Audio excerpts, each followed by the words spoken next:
Good afternoon. Thank you all for coming. It's truly an honor to be here and a real pleasure for me to talk about both a cause and an organization that I'm so passionate about. And I want to reflect just for a couple of minutes about my own life experiences and reflect a little bit about this event today and what it's about. And I would sort of theme this as what difference an individual can make. My background, as was stated, I lead cloud strategy at Cisco, but that's not who I am, that's what I do. My background, I grew up one of 14 children, that's right, 14 children, in a lower middle class family in rural mid-Michigan. Polish Catholics, you might guess. And the truth of the matter is, every year I had a new sibling. But what that accustomed me to is this notion that children were born, they were happy, they were healthy, they came home from the hospital, they grew up, they were smart, they went to school, they did well. That's what happened. That's the way my entire family is. I have 13 brothers and sisters, all of whom graduated from college.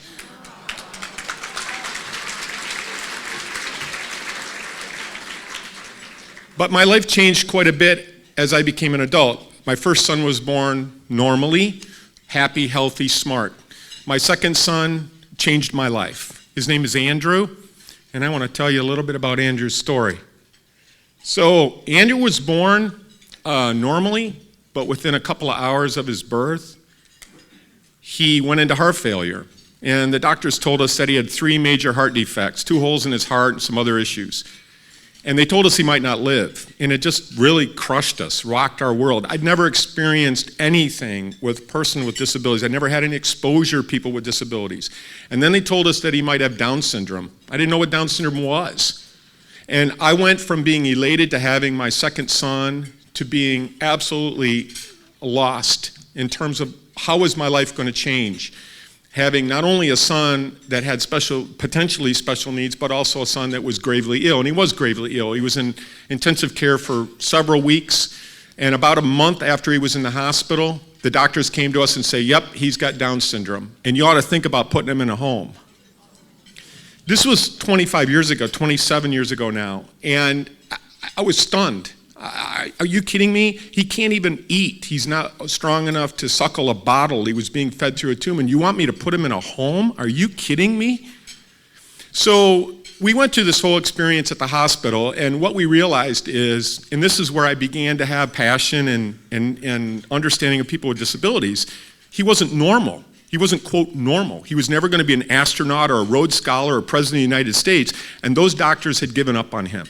And they sent him home after about a month on a heart monitor with a feeding tube that we had to change every day. And he slept 23 and a half hours a day. And we didn't know if he was going to live. Well, he did live, and we did everything we could for him. And the more we spent time with Andrew, the more we fell in love with this little baby. He was innocent, he was precious, and through no fault of his own, he had some significant challenges in his life. And then about 6 months, when he became about 6 months old, he got even weaker than normal, and he was really listless, and he had a high fever. We took him to the hospital, and they said, he's gravely ill. He might not make it. And they transported him by ambulance, high-speed ambulance, to a University Medical Center about 45 minutes from my home. The University of Michigan Medical Center, by the way. And that moment of hopelessness as I'm driving down the highway, following the ambulance, thinking about, I knew my life was going to change. I didn't know how it was going to change, but I knew it was going to change. And I knew this was a major crossroads. We got to the hospital. They looked at Andrew. After an hour or so, they came back. The doctor said, we're going to fix him. This was the first time we had any hope from the time Andrew was born. And so we went from this thought of hopelessness to this idea of hope. Why? Because that organization didn't see Andrew as having a disability. They saw him as a human being that deserved to live. And the doctors at U of M did absolutely everything they could to cure him, and they did. They cured his pneumonia, and then they said, we want him back here 6 weeks from now for open heart surgery. Open heart surgery? He was 6 or 7 pounds. His heart was this big. So sure enough, we followed their advice. 6 weeks later, we came back in, and in Christmas of 1987, Andrew had open heart surgery. And after several hours, the doctors came out, they sewed a patch. They cut his heart open, they sewed a patch in his heart, and the doctors came out after several hours and said, "He's fixed. Have a nice life."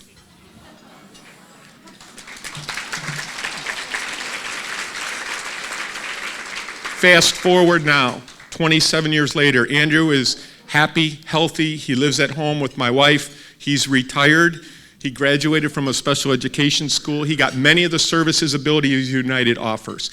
And the development that Andrew has had is because of those services: early intervention, physical therapy, speech therapy, occupational therapy.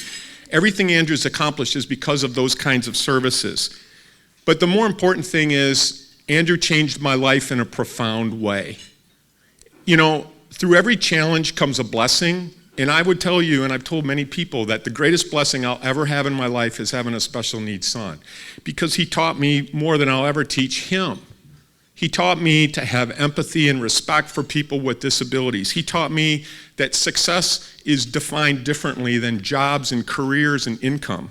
He taught me humility, he taught me hard work, he taught me perseverance. And he taught me that every human being has a divine humanity that is the same.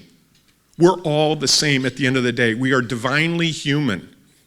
And just because he can't speak or talk or read or write, he's no different than you or I. He's a human being deserving of respect.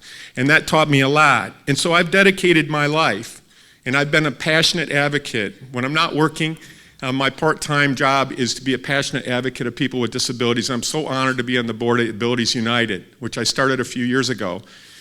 We started a special children's group at Cisco, which now has several hundred members worldwide.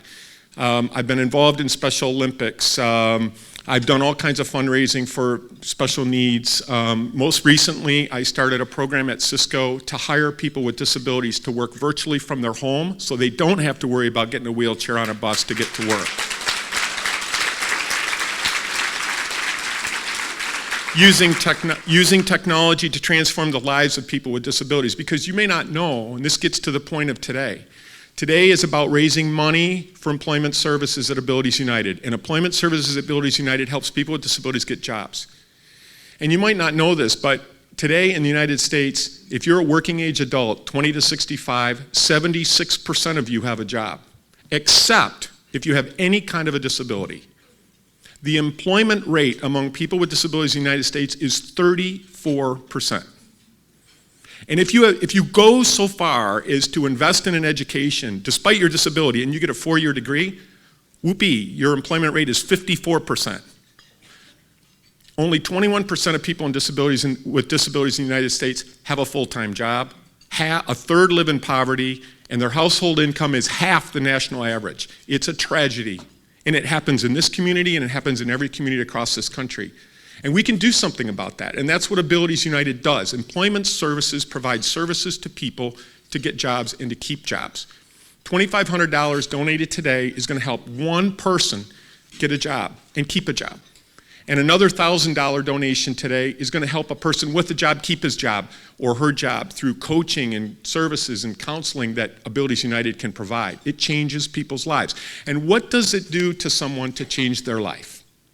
Imagine how you feel if you have a job and you have a reason to go to work every day versus being on public assistance. What does it do for your esteem? What does it do for your health and your well-being and your outlook? What does it do for your family and your family's family? It changes everything. And that's what Abilities United does, and that's what we hope that we can foster today. Last year, this event raised a lot of money for people to get jobs. And today, we hope to raise about $125,000 to do the same thing. So what difference does a person make? Well, I would tell you, my son, who has an IQ of 50, doesn't read or write, has changed more lives than I'll ever hope to change. And he changed me, and I hopefully have an opportunity to impact other people. So what difference can you make? You can make a huge difference. Think about the blessings you have. Think about the resources you have. Think about what you can do with your life. That's what I would ask you to think about today and reflect on as we go through this program, because it's a great organization that does great things and transforms people's lives. That's what we have the opportunity to impact today. And I ask you for your generosity and your consideration. Thank you.